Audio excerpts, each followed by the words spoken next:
Whew, what a morning. This will probably be kind of brief. And I had the opportunity this morning to get on a worldwide Zoom call, a recovery call.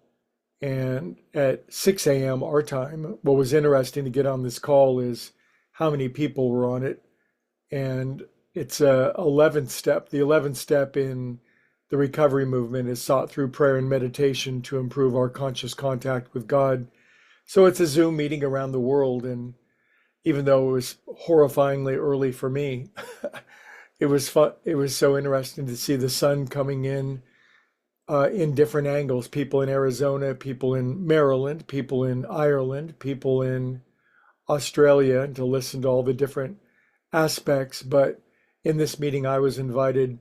I had the I had the pleasure, the opportunity, the gift to talk a little bit about the 11th step and, just from my angle for a couple of minutes. And one of the things that struck me when I studied, I wanted to read up a little bit on the 11th step, sought through prayer and meditation, is that one of the great promises in the recovery movement that means so much to those of us in recovery, if you can relate to that, is that one of the first fruits of meditation, and again, I'm going to add something parenthetically, one of the first fruits is not levitation, it's not telepathy, it's not having $1 billion. One of the first fruits of meditation is emotional serenity, emotional relief. And that's never really what I wanted when I meditated way back when.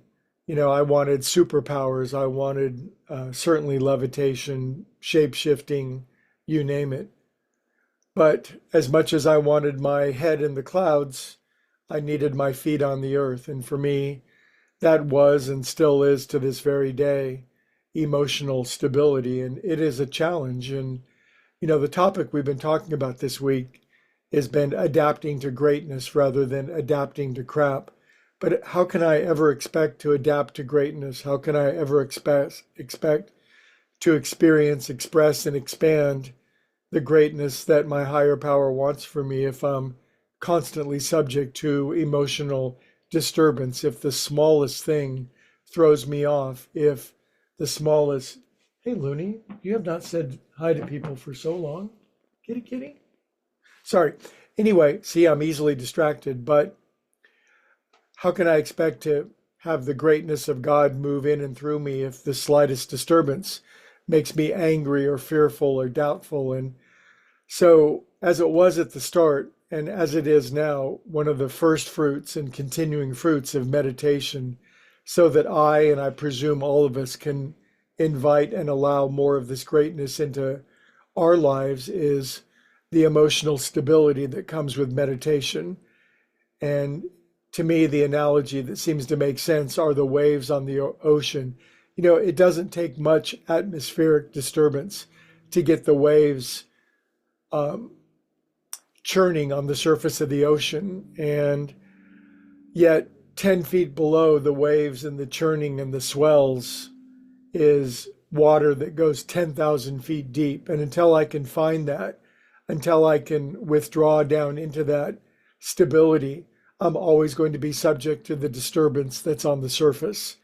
And if that's the case, I will not have access to the great strength, the great roots, the great currents of power that are available. So congratulations on being a meditator and every day getting up, and to the degree that we can, in the midst of great difficulties, worldly or personal, to find this emotional stability underneath the disturbance that allows each and every one of us to bring more of our strength and light to the world, and a light that the world sorely needs right now. The world needs each and every one of us not to add a little more emotional disturbance, but to add the light.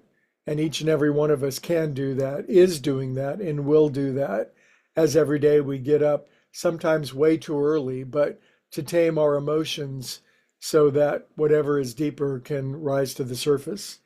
Anyway, I love you guys a lot. Tomorrow is Friday, says my watch, and we'll get together and we'll talk about how we're all adapting to greatness. Anyway, I'll see you all tomorrow. Take care.